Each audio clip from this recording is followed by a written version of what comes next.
Great.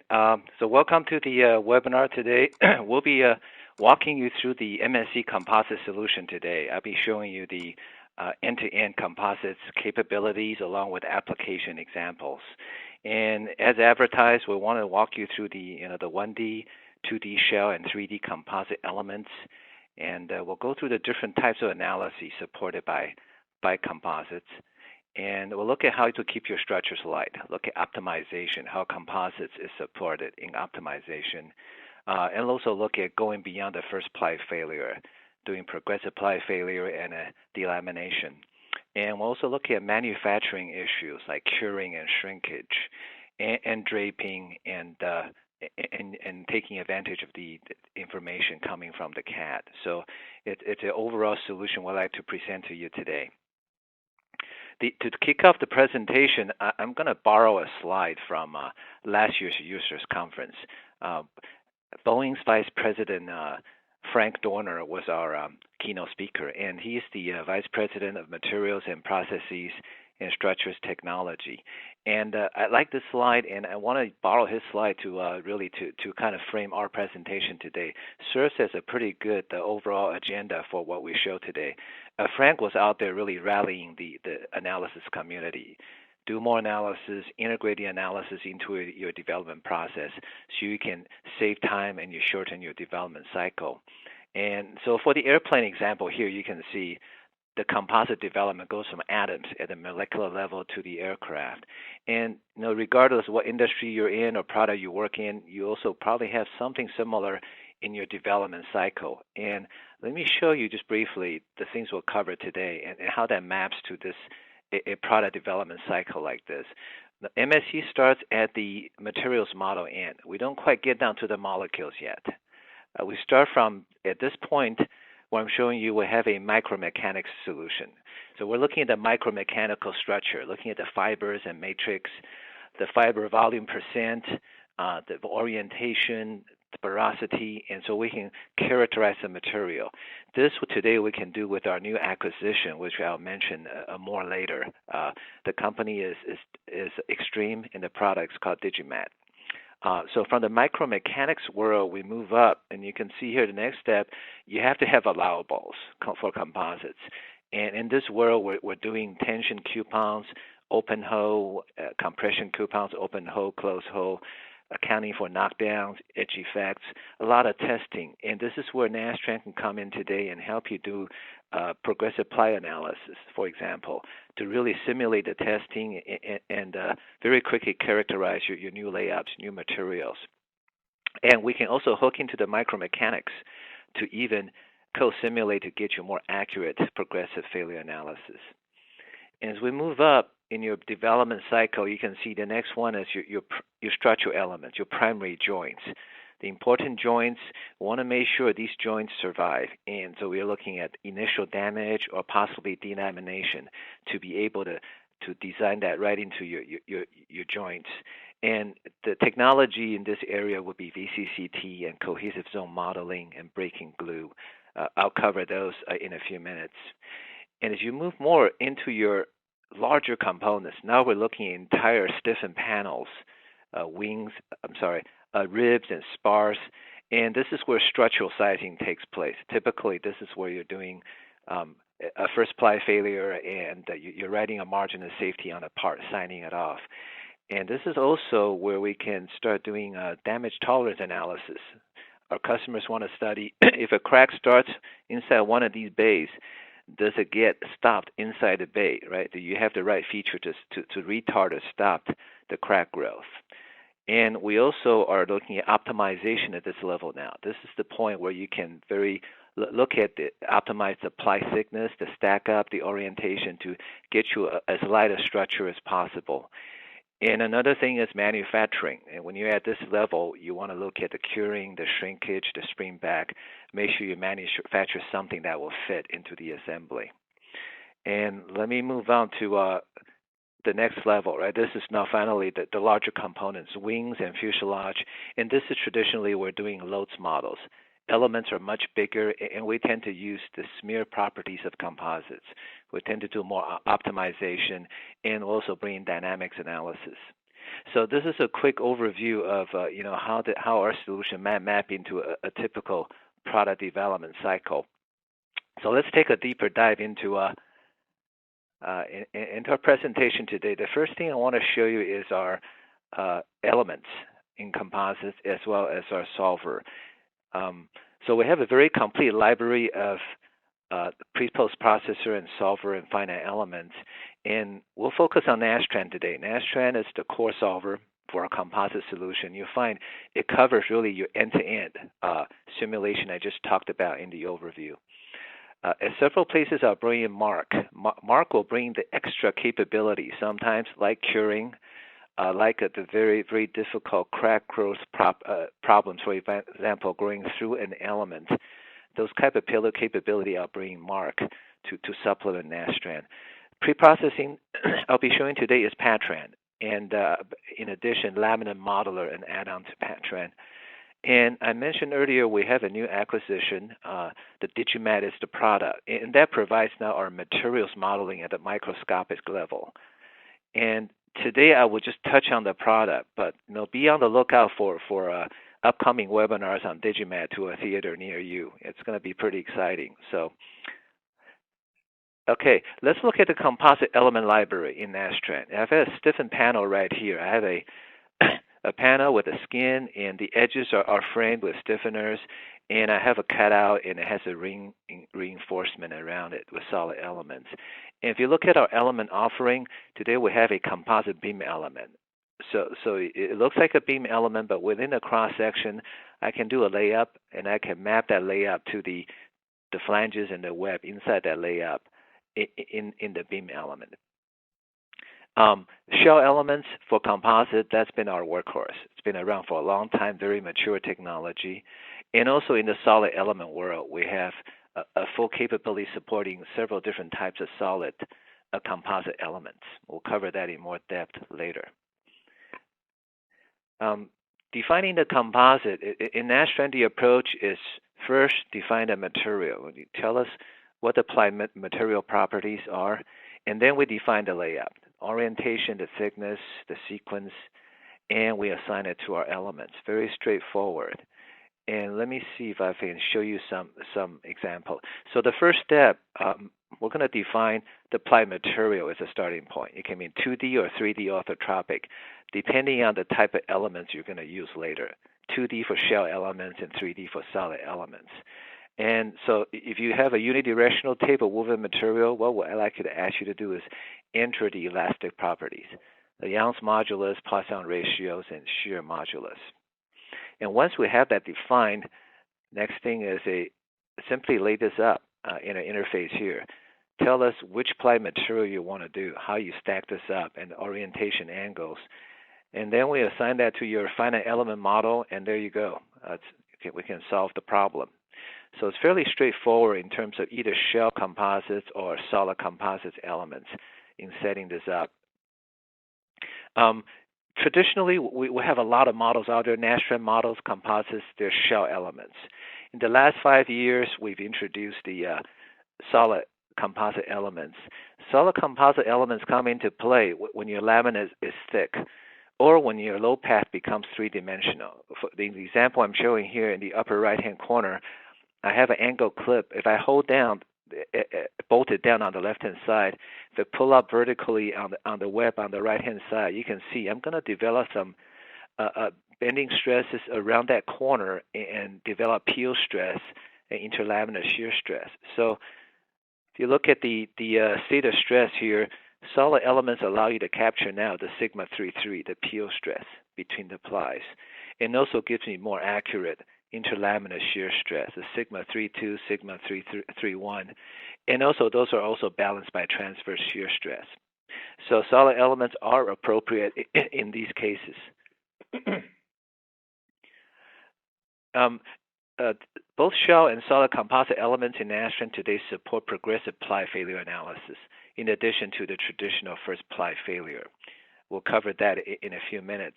And for our solid elements, we do offer two different flavors. And what we're doing is for the solid elements, we're mapping your layer composite here into a solid element. Now, of course, you don't have to pack all 10 plies into one solid element, right? You can very easily split those 10 plies into 2 layers of elements, 5 into the first layer, 5 into the second. It's very flexible. But in the solid element composite world, we do offer you 2 types. First is a regular layer. You can see it has the intelligence of multiple layers of integration points because we have to track your ply stress and strain in each ply. We have another flavor called the solid shell composite. It also has multiple layers of integration points, but now we've added extra assumed strain functions. So now this element will bend much better, behaving more like a shell in bending. And we call this the solid shell composite. It's also known in the analysis community as the continuum shell. So those are the 2 different types of solid composite elements we offer today. Okay, and let me give you a few examples of what our customers are doing with solid composites, really. And one example would be delamination. Here's a study from one customer studying a bound line between a stringer and skin and wants to study delamination. And in this case, you can see peel stress and interlaminar shear stresses are very important, and you want to go to solid elements. Another area is people doing structural repair. Here you can see a scarf repair, and in this case, you can see the plug is simulated by multiple layers of solid elements, and we're bounding the plug back into the damaged area with cohesive zone elements. Another example would be a bolted joint. You want to study a critical area where you have a composite and you want to preload it. Maybe you're applying thermal and structural loading, and that's where solid composites can help you really study that detailed effect locally. And then we can transition out very easily from the solid elements into shell layer composites by our gluing technology. And that's fairly often done in our global local models. Another area would be your tension and compression test coupons. You can simulate the actual test. Solid elements gives you a lot more flexibility. You can progressively fail the elements.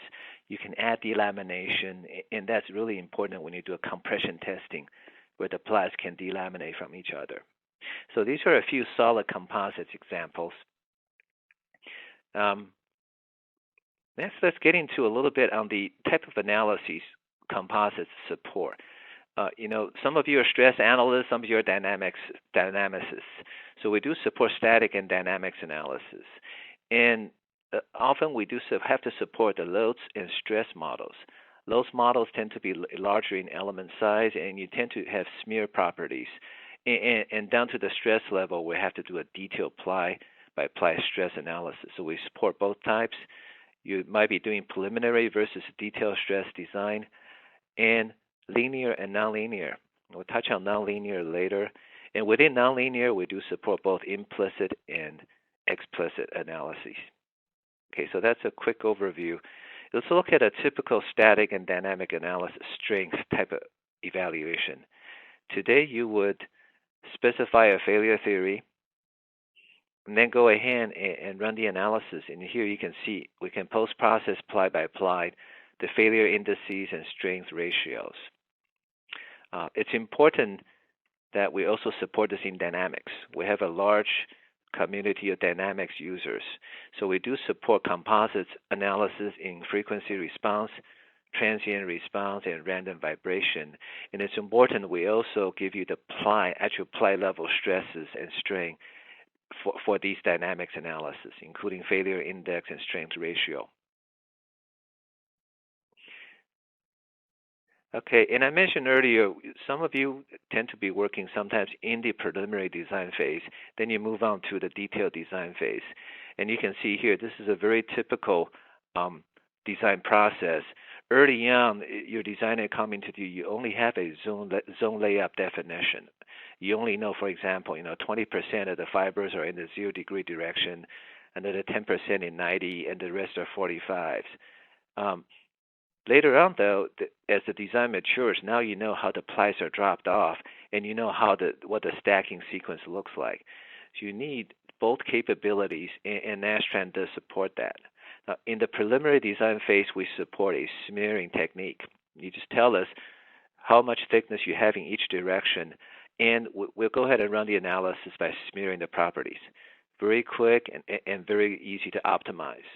Later on, when you do have the detailed ply definition, you can take the time and define ply by ply, orientation and thickness, and so on.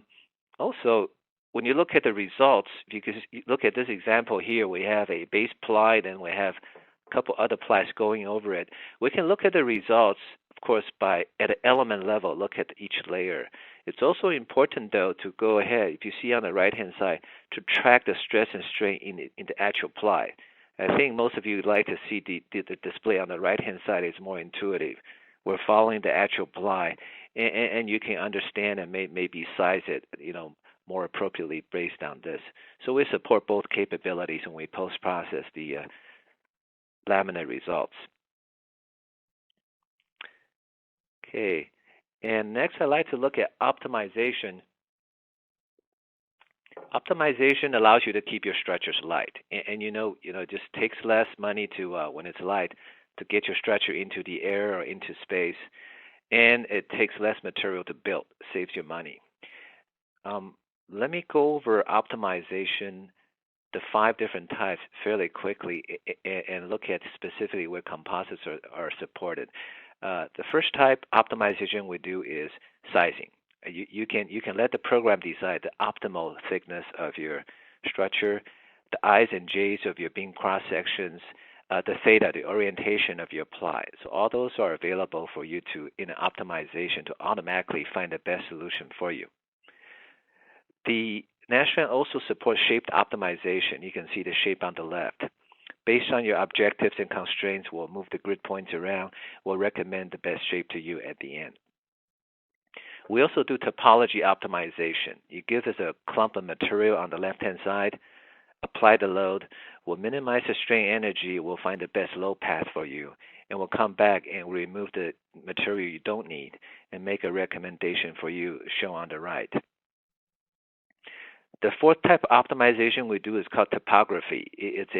Think of it as a bead optimizer, or basically we're going to take a sheet and we'll dimple it, we'll bead it, and offset the material until it reaches your objective. The last type is called topometry. Topometry optimization will actually take each single element as a optimization domain, and we're going to come back at the end and tell you our thickness recommendation for that particular element. So it gives you a recommendation on how you should distribute your material in your structure. And specifically for composites, we're going to support sizing optimization and topometry optimization. So for sizing optimization, today what we can do is you tell us what you want to optimize. Ply orientation, thickness, or even material properties, Young's modulus, if there's specific constants you want to tweak, we can support that. And we're going to report back to you in this example, right? What are the recommended ply angles? What started out being 60 and 85 degrees, we're in that optimal. So at the end, we're coming back and recommending 45-degree ply and a 5-degree ply. We can also adjust the ply thicknesses so you can see which plies should be there or shouldn't be there, or what's the optimal thickness for the plies. And of course, the bottom line is we want to reduce weight. We want to bring the weight down as we optimize. One last example I want to show is topometry, and as it applies to composites. You can see here I have a layup, 8-ply quasi-isotropic layup under in-plane shear loading, and I'm going through topometry optimization, and the results comes back, and you can see white means no thickness, and red means you should have a lot of material. So you can see here, obviously, it's telling me the plus minus 45 degrees, I need lots of material, and also the 90, the 0 degrees not doing too much. And this optimization helps you to decide where you place your material, or possibly where you add your reinforcement to an existing structure. Okay, so that was a quick introduction on optimization. Okay, we're going to move into the next capability in Nastran, and that's progressive ply failure and delamination.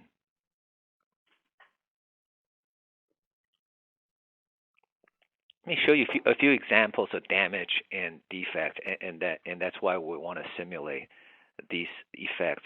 Dropping a screwdriver on a composite. It does happen, and you can see when that impacts, it's barely visible, and you probably can't see it on the outside, but the damage has occurred inside the laminate. Here's another example for manufacturing. This is a ply drop-off area, and there's a little pocket that's resin starving. It's missing resin, and you can see that became a site for delamination failure later. And a couple other manufacturing examples. On the left, porosity. On the right, of course, you have some missing plies. So can we account for these effects by simulating delamination? More failure examples. This is a tensile coupon test. I think this is open hole, but it's probably a bearing test. If you can see the coupon half on the left has some darkness around it, so it's probably a closed hole. There's a pin actually bearing on the coupon and breaking it. So we need to be able to simulate a test coupon fully reaching final failure, actually breaking. Here's a sandwich example with a honeycomb core, and you can see the face sheet on one side is breaking as well as delaminating. And here's a 4-point bending example of a angle laminate. And you can see that the one on the left and the right have there are two different laminates. So one on the left is failing by interlaminate shear failure. The one on the right, you can see it's actually failing in the outer plane direction. It's delaminating in the normal direction. It's called unfolding. Right? So it's important to be able to predict these behaviors through analysis. So I'm going to start talking about our technology in this area. And of course, typically nowadays, we're asked to really write a real small positive margin of safety on our parts, on that first ply failure. So you probably want to do a additional progressive failure analysis, like in this case, watching that first ply and see how it progressively fails and what is the residual strength in your structure. We can simulate the delamination like I mentioned earlier, either due to manufacturing or due to damage. Want to be able to simulate that initial delamination and watch it grow and figure out how much residual strength is left in the structure. Making a structure damage tolerance shown on the right here. If a crack structure grow, can I retard? Can I stop a crack at a stiffener? MSC's technology in Nastran, we categorize our failure delamination into two areas. One is the actual ply material failure. Right? We can do a progressive ply failure analysis. The second category is delamination, and that has four technologies I'll presenting to you: VCCT, ZZM, breaking glue, and delamination. And of course, now we're in the nonlinear world. We're going beyond the initial linear analysis. All these techniques will require nonlinear, progressively propagating the failure. So first of all is progressive failure analysis. And progressive failure analysis, also known as a progressive ply failure, we're actually going to fail the plies progressively for you. And you select the failure criterion first. We have a good selection to choose from. You can see here, Cai Wu, Hashim, Puck. And once you select that, you're going to select a degradation option. Do you want to degrade the ply immediately or gradually after it reaches the failure stress or strain? And then we start to degrade the property for you ply by ply, and we degrade them selectively. In other words, the program will be smart enough. If your fiber direction is failing, we only knock down the E's and G's in that direction. If your matrix is failing, we knock down the properties in that direction selectively for you. Okay? And that allows us now to really, here I'm applying a specific ply. I can track that ply. I can see how the load is redistributing as it fails to the neighboring plies, as well as within the ply, redistributing the load to the neighboring elements.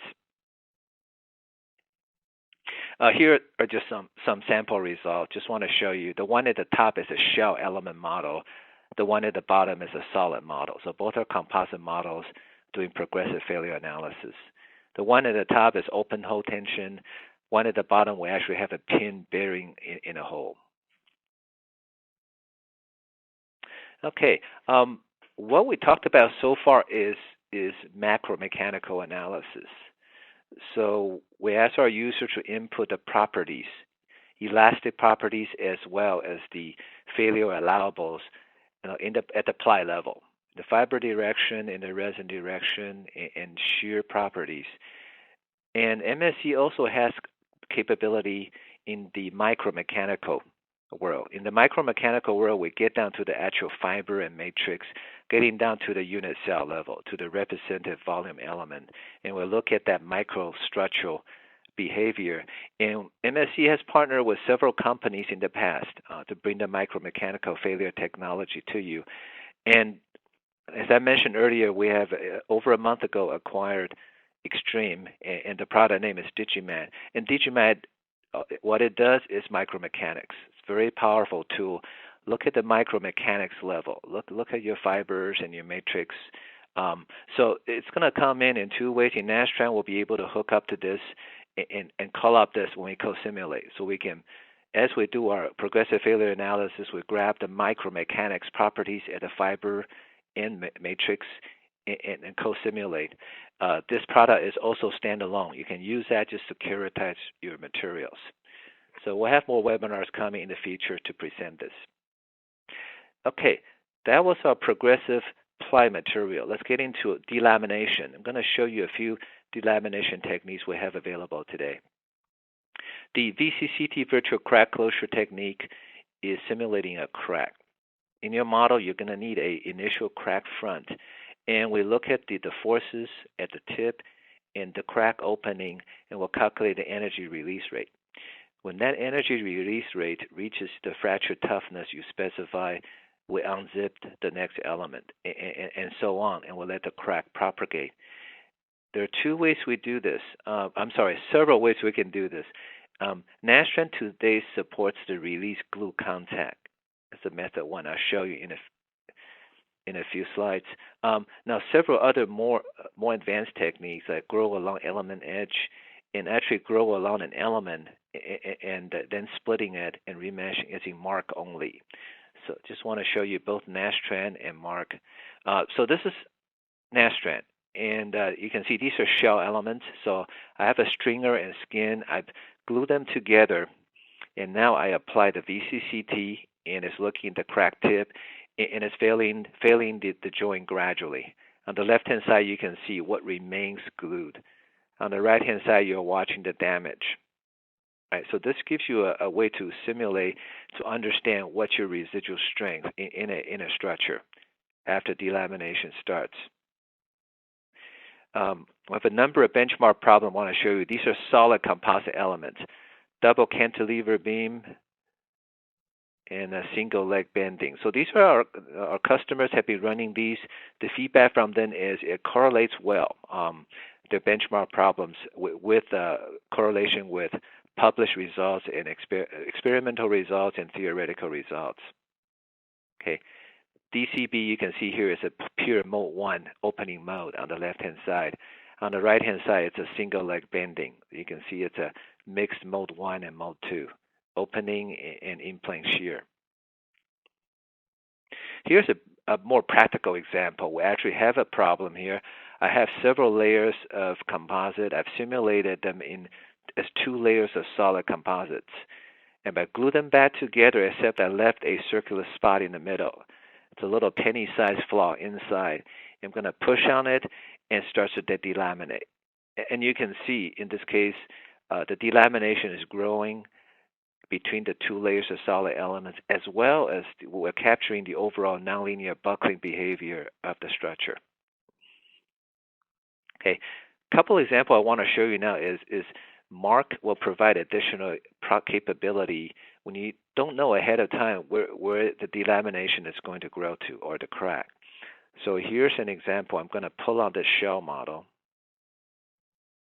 So you can see on the left-hand side, it's remeshing. So the program, it looks at the crack tip, it looks at the direction of the principal stress, and it knows where the crack is going based on the direction of the principal stress, and it meshes ahead of it and nicely, follows along and let the crack progress naturally. On the right-hand side, it's a different capability. If you don't turn on remeshing, we'll just go ahead and split the elements along their edges. You can see it's also trying to attempt to match the actual crack propagation the best it could. This is a relatively new technology. This became available last year, and again, our customers have structures out there, aircraft flying, and they really want to know something like this. When you have a crack initiating the skin, it's not hard to let the crack grow in the skin, but when the crack reaches the stiffener, is it smart enough to bifurcate? Does it crack the stiffener, create a new crack or not? And that's available today in Mark. And you can see here the crack initiates in the skin, and it makes a decision every time it reaches a stiffener, whether to bifurcate or not.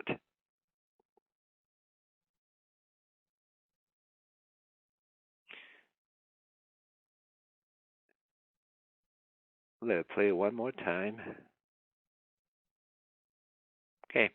Our users also ask for technology. You probably heard terms like XFAM.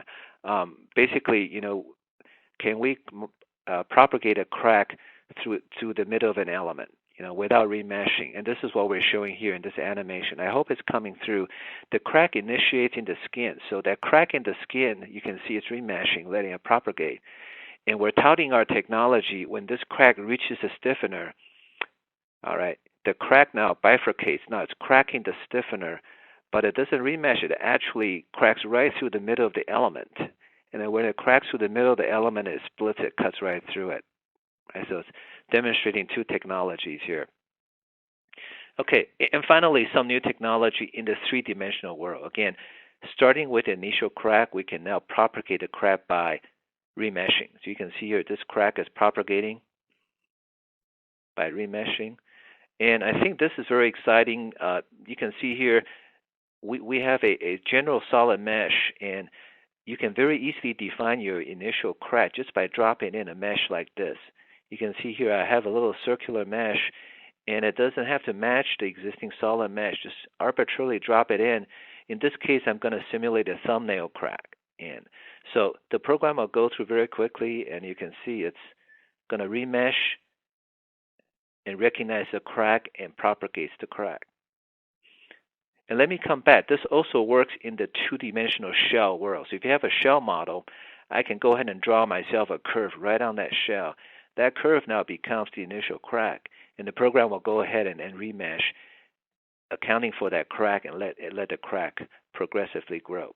So these are available in Mark 2013. Okay, let's move on. I'm going to talk about the second type of delamination modeling. It's called cohesive zone modeling. It's a different approach than VCCT. So you can see in this picture here, the cohesive zone modeling is actually a layer of elements. So the element in here is simulating the interface zone. Cohesive zone modeling, unlike VCCT, doesn't require an initial crack. So you can go ahead and account for damage by its own material model. Let me show you here. You can see here, you define this material by defining a low deflection curve. You're telling the program T is the traction operating on the upper and lower faces of the cohesive zone element, and V is the relative displacement between the top and bottom faces. Okay, so if you supply the deflection curve, we can now progressively, initially the material is elastic, and when it reaches the critical opening, it starts to degrade gradually, and you can supply different material models. So here's an example. I have a solid model of a single shear joint with a layer of adhesive elements simulated by cohesive zone elements. And you can watch a low deflection curve on the right-hand side. It very nicely captures how the joint gradually fails and eventually totally fails. Another thing to point out is cohesive zone modeling available in Nastran today can have a zero thickness. So it's very easy to simulate by inserting them into an existing model without changing any geometry.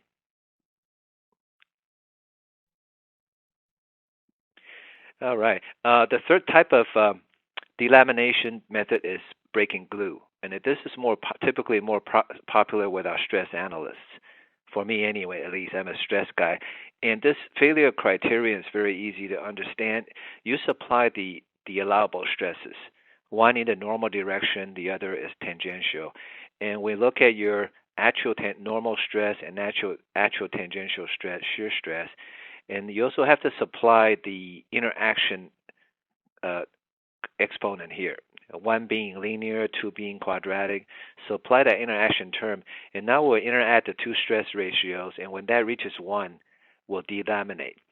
So you're going to look, in this case, in this example, glue two components together, a T-clip and a plate, and we'll simulate a bond line for you. In this animation, you can see at the top, we're pulling on the T-clip at the top, and the other images are showing how the bond line is progressively failing. Right? Just another method to aid your testing to derive at your bond line allowables. At the last delamination method, it's called delamination, and this is in mark only, and you can see it's still stress-based, but if you look at the model here, I'm not going to tell the program where the crack will initiate. It's a single mesh body. The program goes through and checks all the element interfaces, and wherever the stress criterion is met, it splits the elements and let it propagate. So it's a very, very powerful technique. And here's a good example. I have 8 layers quasi-isotropic layup. So I'm simulating this with 8 layers of solid elements. It's a single mesh body, nothing glued. It's a single mesh and pushed down in the middle. And I turn on delamination. And I'm going to show you the results with quarter symmetry so you can see the middle of the plate easier. So you can see as the structure is loaded, the solid elements are being delaminated automatically from each other. And also they can continue to participate in contact automatically.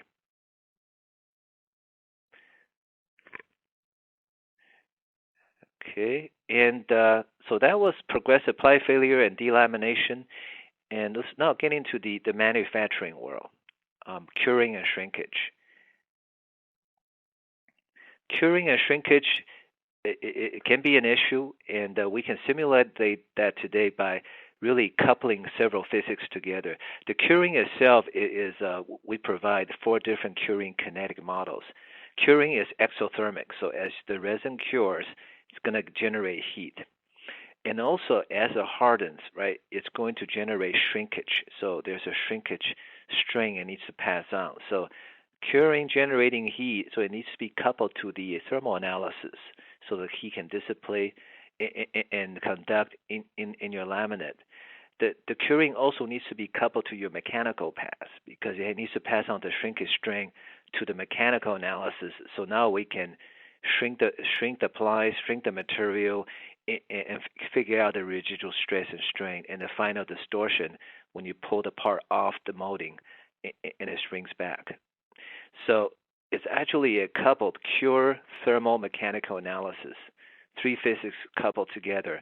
And this is a fairly unique capability in MARC today.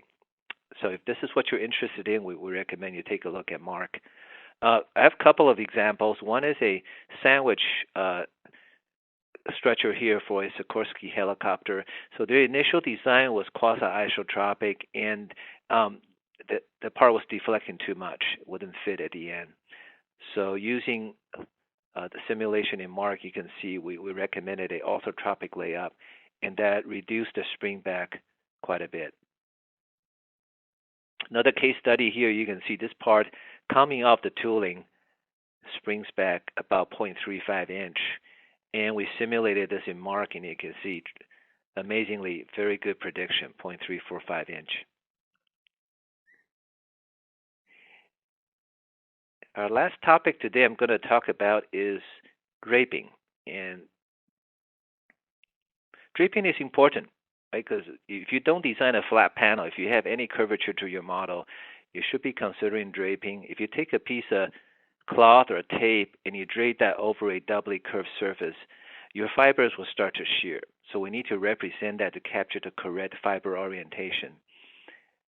So Laminate Modeler in Patran, Laminate Modeler is an add-on to Patran, and that does a simulation for you. We have different shearing mechanism you can choose from, scissoring or sliding, depending on you're using fabric or tape. And we'll also give you additional capability for you to split the material to try to arrive at a better draping solution. And also we'll have a direct interface to FiberSim. So let me show you one example here. If you have a saddle structure like this, doubly curved, it's very hard not to do a real draping simulation. If you just project a whole bunch of coordinate systems on there by your own manually, it's not going to be accurate. So go to Laminate Modeler. It will actually let you lay out your plies ply by ply. It will drape over it, let the fiber naturally shear, and come back with the actual correct orientation. With one click, it writes out dozens or hundreds of properties for you automatically. So it's more accurate simulation of a curved structure. Another benefit of this simulation is when you make changes. When your designer comes back in this case and says, I want to pull out this ply D, this light blue ply. If you manually created these properties, it's going to be a real headache to go back and redefine them. But in Laminate Modeler, it's as easy as just deleting this ply definition from the layout, and I pull the trigger, and it rewrites out all the hundreds of composite properties for me. So it's a big time saver for redesigning as well as just draping. Here's just one more example. We're draping over a hemisphere, a bowl-shaped structure, and you can see the red area shows there's too much fiber shearing, and want to reduce that. So in Laminate Modeler, you can actually go in there and try experiment with different splits, and you can see the final product is a much better draped solution. We do have an interface with FiberSim directly. So if you're a user of CATIA or NX or a number of CAD codes where FiberSim lives, we can directly bring over the FiberSim layout definition into Patran Laminate Modeler. Saves you a lot of time. You don't have to redefine your entire layout. And this is how it works. So in FiberSim, you're going to export your plies and layout files, and we bring your CAD model straight into Patran. We mesh it.